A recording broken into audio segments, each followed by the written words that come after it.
le temple futuriste d'Hatchepsout est à plus d'un égard révolutionnaire.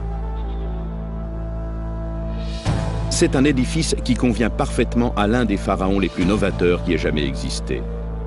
Pourtant, à l'inverse de Cléopâtre ou de Néfertiti, on sait peu de choses de son remarquable parcours. Hatshepsut est la fille aînée de Thoutmosis Ier.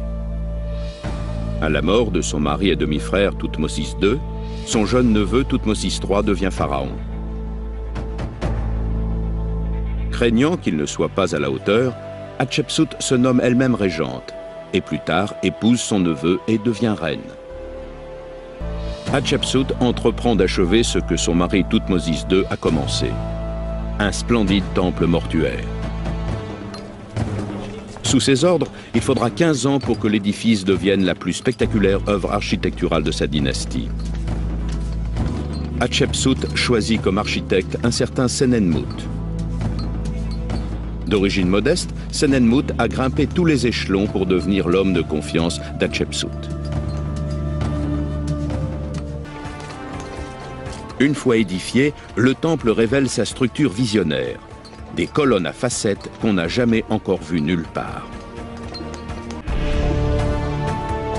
Senenmut reproduit la rampe d'accès qui existait sur un temple voisin. Mais il ajoute d'autres éléments. Sur les colonnades, il place les statues du dieu Osiris, chacune devant une colonne de section carrée.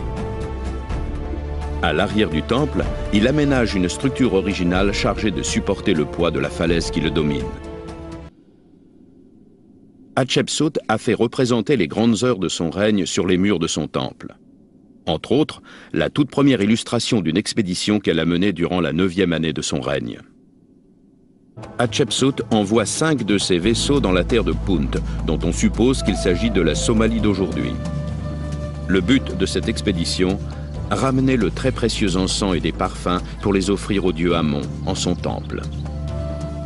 Durant les 15 ans que dure la construction, Hatshepsut travaille en étroite collaboration avec son architecte Senenmut, qui devient presque un membre de la famille. On ne possède aucune preuve que Senenmut ait été l'amant d'Hatshepsut. Mais Senenmut était suffisamment privilégié pour qu'il ait pu faire édifier son propre tombeau sous l'avant-cour du temple d'Hatshepsut. Pourtant, il semble que sa réussite ait fait des jaloux parmi ses rivaux. Après sa mort, toutes les images de Senenmut seront détruites, à l'exception d'une qui a été épargnée. Senenmut restera jusqu'au bout un innovateur. Hatshepsut meurt après un long règne de 22 ans. Ses réalisations monumentales ont su redonner confiance à l'Égypte. Comme l'effigie de Senenmut, la sienne sera effacée sur les monuments qu'elle a fait bâtir par les rois qui lui succéderont. Ceux-ci jugent anormal que ce soit une femme qui ait régné, mais encore plus scandaleux qu'on veuille faire d'elle une héroïne.